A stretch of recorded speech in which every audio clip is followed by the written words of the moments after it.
Hey everyone, it's Jason back again, and this is a Secret Wars journal. I believe this is week 4, it might be 5. I don't even know. I'm getting lost in the Secret Wars time. So we're back again. I do have like a new digital device I'm using because my Surface isn't working, and I shouldn't be talking about this because these videos take forever for me to talk about things.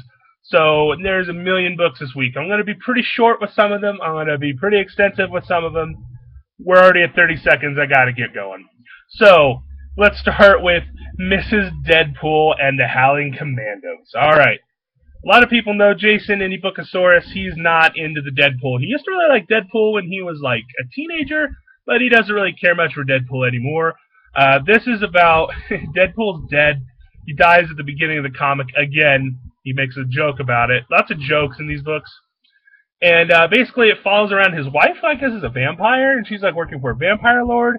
And she's like kind of feuding with the Howling Commandos, who are apparently the monster men and the monster. It's like Frankenstein and the Invisible Man and mummies. And anyways, she's like feuding with them, and she like turns them all into Stone of the Gorgon. And then later on in the issue, they're back and they're no longer turned to stone. And she's going on a mission to go find something, but she's trying to do it in secret. She's trying to defeat the vampire lord that's kind of like above her, and I don't know, man.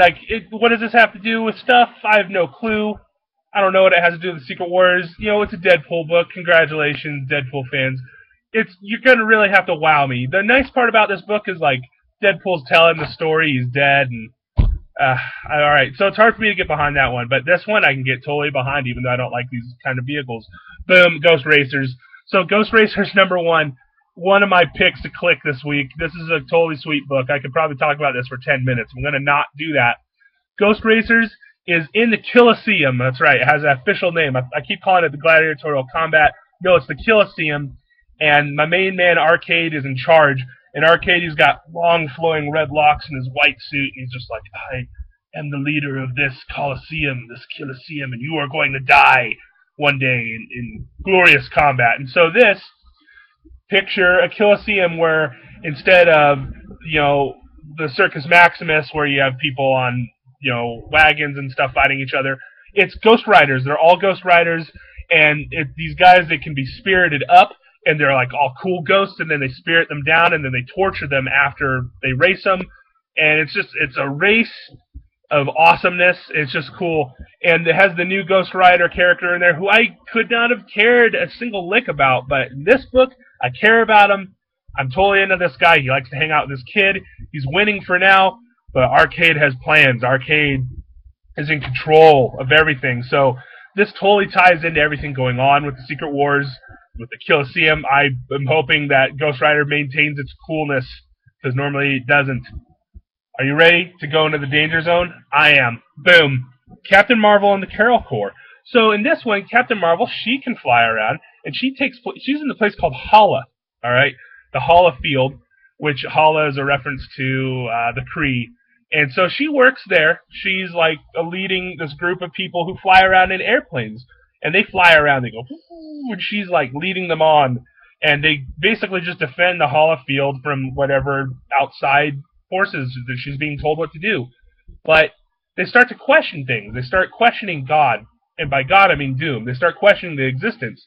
And so they know that there's a status quo, and we know it's been going on for 8 years according to Secret Wars 3, and so they're starting to question it, and things are becoming more, questionable. Like, people are like, oh, I don't know if this is what it is, what's going on. Like, where's the star from? Like, where's the light come from?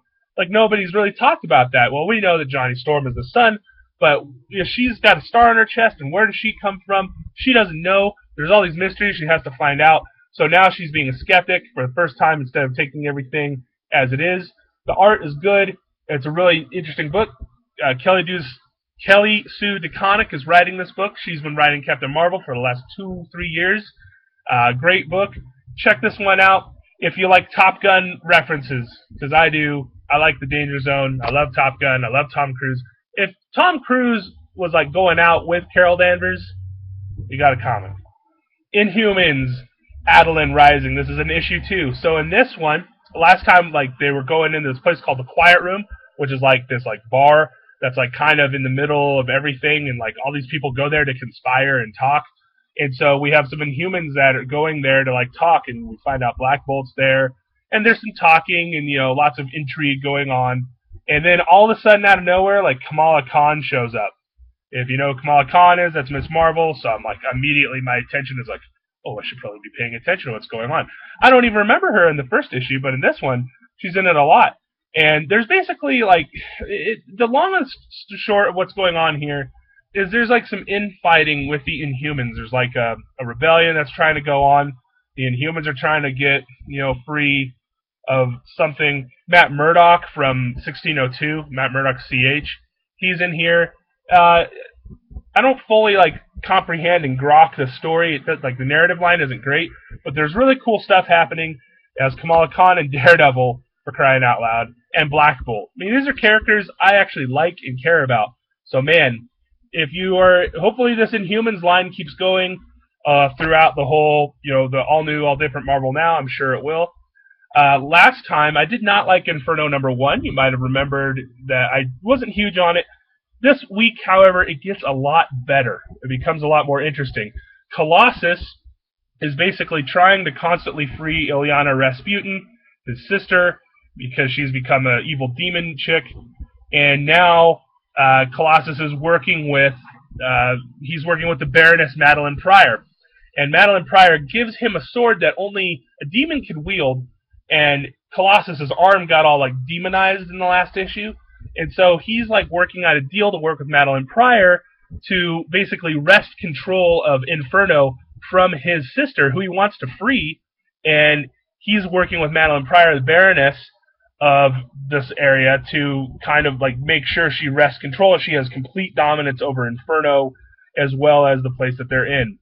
And of course, there you find out that there's Madeline Pryor as a kid, which is Cable. But he's like a little kid. He's like a little robot kid, and it's just okay. This is getting cooler. So Cyclops has to go in a hellish place. And oh, by the way, did I mention Illyana turned Nightcrawler into a demon dragon?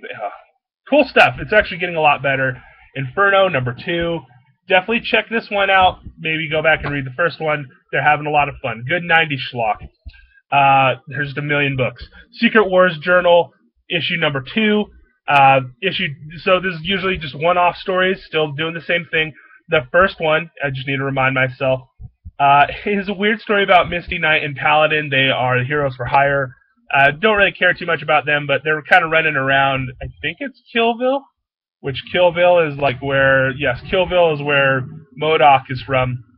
And they're doing some stuff, and hijinks ensue, and they find a coin, and they have to go take it to Kraven, and if they take it to Kraven, they get a lot of money, and a bunch of people try to kill them, and there's a little adventure.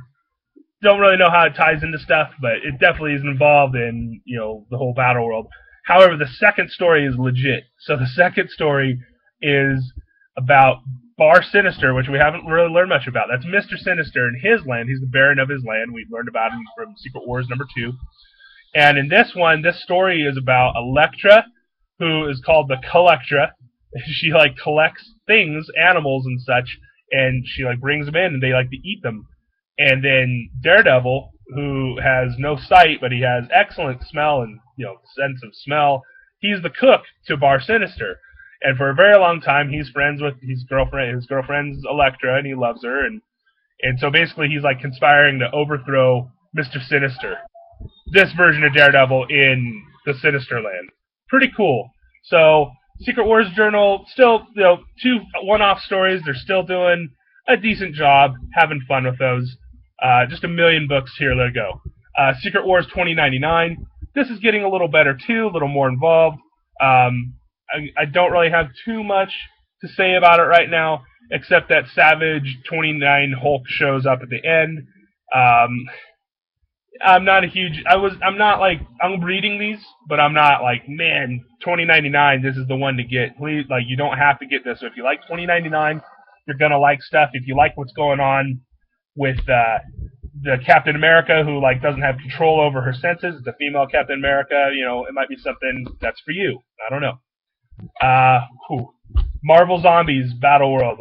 All right, so Marvel Zombies, obviously we know Marvel Zombies is beyond the shield, and if you look beyond the shield, there's all sorts of monster hunters and people who are trying to protect us from zombies. Well, one of those characters is Elsa Moonstone. Now, Bloodstone, excuse me. So Elsa Bloodstone is a completely awesome character. She is from a while back. She hasn't really done much, but she was popular in Next Wave, which is a book by Warren Ellis that I recommend to people. So she is fighting zombies, and she's a monster hunter. She fights stuff, and she, has a gem, and she has gem powers, and whatever happens, she's on the wall. She gets thrown deep into the place where the zombies live, which is horrible. So now she has to get out, and there's like a little guy there that looks like Brian Michael Bendis midget, and they have to travel back to the wall. But they're like, man, the wall's under guard. It's kind of like when Sam and Frodo are like looking in Mordor. Shout out to Christopher Lee, and they like basically decide to go the other way. So they're like, let's not go back to the wall. Let's go this other way, which they have no idea where it goes because if you look at the map of Battle World, which I should have here, there's nothing beyond. Like, we have no idea what's going on. Elsa Bloodstone, as she's cute, sexy, adventurous, and she's snarky. She like says funny things. She's a great character. You can check her out in Next Wave, and of course she had her own miniseries back in 2001 called Bloodstone. Spider-Verse #2. Gwen Stacy teams up with a bunch of spiders. They do stuff. Things happen. Notable, nothing really crazy, interesting going on here. If you like Spider-Verse, you're going to like more Spider-Verse. They're bringing the team back together. Gwen Stacy's the center of it. I would like to see this Gwen Stacy in the Marvel Universe. Please do not have her in another world. All right. Couple more here. Weird World. Man, so Jason Aaron loves heavy metal. He loves Thor, and that's what this is. It is a really beautifully drawn book by Mike Del Mundo. Beautiful art. There's some really cool panel work in here. It follows a character. His name is Archon, and Archon he's Conan the Barbarian, and he's in a weird land, and he's fighting monsters, and he's flying around, and the land he's on, he finds out it's like a continent. It's like an island, because it's Battle World, we all know they've kind of restricted everything. So he comes across it, he comes across the end of it, and he tries to kill himself, he can't. There's a dragon that he flies around. It's just cool, kind of Conan adventure-y type stuff. I don't know anything about Weird World. This is a book from the 1970s. I know zero about it. All I know is Jason Aaron has a big beard and likes to write about stuff and listen to heavy metal, and that's what this book is. Del Mundo's art, superb. Just for the art alone, it's probably worth getting. We'll see where this goes. Hopefully Archon shows up and just wrecks people. He probably fights Doom and slaughters them with a sword, and then he comes to the Marvel Universe, and Jason Aaron gets the dream he's always wanted, which is do that book. All right, I have one more book I need to talk about. That's Ultimate End issue #2. Brian Michael Bendis' swan song, his love letter to the Ultimate Universe. This is a little more solid. We get some good. This makes a little more sense because basically, in New York we have two New Yorks. We have the Ultimate New York and the normal New York, the 616, and they're in the same place.